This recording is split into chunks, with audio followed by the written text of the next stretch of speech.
বিশেষকৈ ঈদুলৰ নামটো ল'ব লাগিব। তেওঁৰ যথেষ্টখিনি মানুহ আগবঢ়াই আনিলে, বিভিন্ন ধৰণৰ আৰ্থিক সাহায্য প্ৰদান কৰিলে, সেয়ে আজি দলংখন হৈ উঠিলে।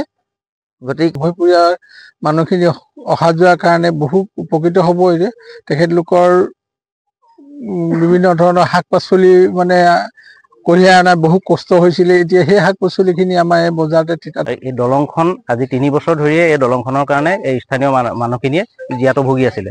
যিহেতু আমাৰ এই টিঙিপাম আৰু এই কেতেকীবাৰী যি সংযোগৰ মাজৰ নামদাং দলং, সেইখন আজি দলংখন হৈ উঠিছে। গতিকে আমাৰ ইয়াৰ স্থানীয় ৰাইজৰ বহুতখিনি সুবিধা হৈছে। আৰু এই ওচৰতে বজাৰ এখন আছে, টিঙিপামৰ সকলো ৰাইজ তথা সমস্ত এইখিনি পাৰ হ'ব, ইপাৰ সিপাৰ হ'বলগীয়া হয়। এই ইয়াত দলংখন নোহোৱাৰ কাৰণে বহুত অসুবিধা হৈছিলে, এতিয়া বহুতখিনি সুবিধা হৈছে। আমি সকলোকে ইয়াৰ স্থানীয় ৰাইজ তথা কৰ্মকৰ্তাসকলক ধন্যবাদ জ্ঞাপন কৰিছোঁ। নিৰ্মাণ কৰিবলৈ যিসকল উদ্যোক্তাই বহুত কষ্ট কৰি আজি ৰাইজক অহা যোৱা কৰাৰ ব্যৱস্থা কৰিলে, তেওঁলোকক প্ৰথমতে ধন্যবাদ জনাইছোঁ। আৰু আমাৰ এই দলংখনৰ পাৰ হৈয়ে কাষতে আমাৰ ঘৰ।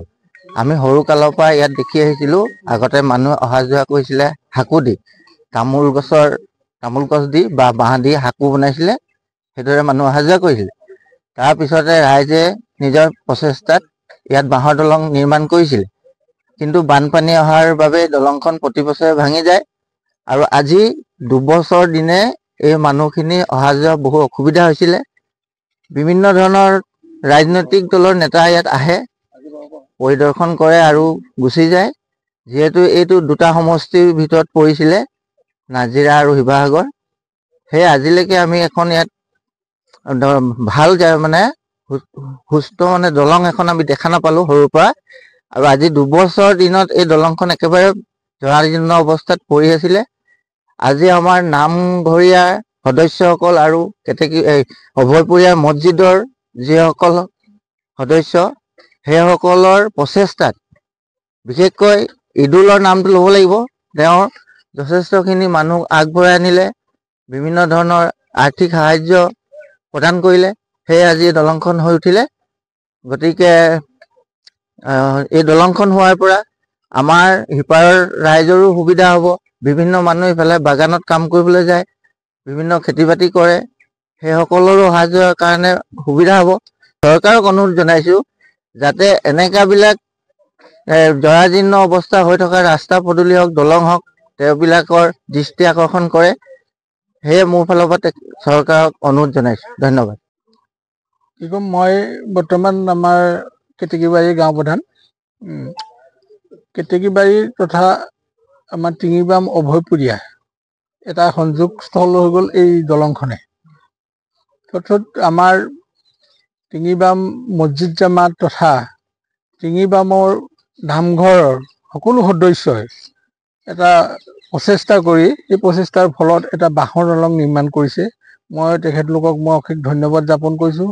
আৰু তেখেতলোকক মই এটা আহ্বান জনাইছোঁ, তেখেতলোকে যেন এই গতিটো সদায় থাকে। তেখেতলোকক মই আশীৰ্বাদ থাকিব, সকলো ৰাইজে আশীৰ্বাদো কৰিব যে তেখেতলোকে এনেধৰণৰ কামবিলাক আগুৱাই লৈ যায়।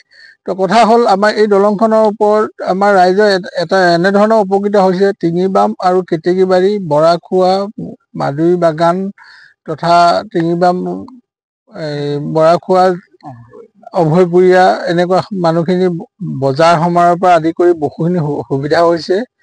বিশেষকৈ আমাৰ ইয়াত কাষতে বজাৰ বহে, দেওবৰীয়া বজাৰ। সেই বজাৰলৈ এই অভয়পুৰীয়াৰ মানুহখিনি অহা যোৱাৰ কাৰণে বহু উপকৃত হ'ব। যে তেখেতলোকৰ বিভিন্ন ধৰণৰ শাক পাচলি মানে কঢ়িয়াই অনা বহু কষ্ট হৈছিলে, এতিয়া সেই শাক পাচলিখিনি আমাৰ এই বজাৰতে ঠিকাত। আমি দোষাৰোপ কৰিব নাযাওঁ, তথাপি আমাৰ এইখন দলঙৰ ওপৰত এখন দলং দিয়া হৈছে। তথাপি আমাৰ এইখন চমু হ'বৰ কাৰণে আমাৰ ইয়াত এটা প্ৰয়োজন হয়। তথাপি আমি চৰকাৰক আবেদন নিবেদন কৰিব লাগিব।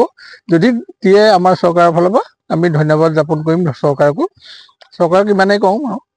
বিশেষকৈ ঈদুল আদিয়ে ইয়াত সহযোগ কৰি আমাৰ স্থানীয় যুৱকসকলক লগত লৈ আজি উদ্বোধন কৰিছে। আমাৰ স্থানীয় যিকেইখন গাঁও আছে আপোনাৰ টিঙিপাম অভয়পুৰীয়াৰ পৰা আপোনাৰ ৰুতকীয়ালৈকে ধৰক এই অঞ্চলটোৰ মানুহখিনিৰ সুবিধাৰ্থে এই দলংখন আজি পুনৰ নিৰ্মাণ কৰা হৈছে স্থানীয় যুৱকসকলৰ উদ্যোগত। এই দলংখন আজি 3 বছৰ ধৰিয়ে এই দলংখনৰ কাৰণে এই স্থানীয় মানুহখিনিয়ে জীয়াতু ভুগি আছিলে। যিহেতু এইফালেদিয়ে এই দলংখন হোৱাৰ পৰা স্কুললৈ যোৱা সৰু কণ ল'ৰা ছোৱালীৰ পৰা সাপ্তাহিক যিখন দেওবৰীয়া যিখন বজাৰ আছে সেই বজাৰখনলৈ অহা ব্যক্তিসকলৰ যথেষ্ট সুবিধা হ'ব। আৰু এই স্থানীয় যুৱকসকলে আজি এমাহ জোৰাৰ প্ৰচেষ্টাৰ অন্তত আজি আমি এই দলংখন উদ্বোধন কৰিবলৈ সম্ভৱ হৈছে। আৰু ইয়াৰ ফলত আমাৰ স্থানীয় ৰাইজৰ বহুতো সহায় হ'ব বুলি মই আশা কৰিলোঁ। ধন্যবাদ। দৈনিক কিমান মানুহ এই দলংখনৰ ওপৰেদি দৈনিক আপোনাৰ 700 পৰা 1000 মানুহ অহা যোৱা হয় হ'ব এতিয়া বৰ্তমান। আগতে যিহেতু ভাগি আছিলে, কিন্তু বৰ্তমান এতিয়া এইফালেদিও অহা যোৱা মানুহ 1000ৰ ওপৰতো হ'ব। এই নামদাং নৈখনে 2টা সমষ্টি মানে ভাগ কৰিছে। সেই সপক্ষে হয়তো আমাৰ যিসকল ৰাজনৈতিক নেতা আছে সেইসকলে এইখন অকণমান আওকণীয়া চকুৰে চায় এই জেগাডোখৰ, আৰু সেইকাৰণে আমাৰ এই দলংখন আজি পৰ্যন্ত ইয়াত যাতায়াতৰ সুবিধাটো হোৱা নাই। আমগুৰি আৰু নাজিৰা, এতিয়া ধৰক আমগুৰিটো এতিয়া শিৱসাগৰ হৈছে, আমগুৰি সমষ্টি হৈ থাকিব পাৰে। এইটো আমাৰ যিবিলাক ৰাজনৈতিক নেতা আছে তেওঁলোকৰ দৃষ্টিগোচৰ হৈও এইটো আওকাণ কৰে।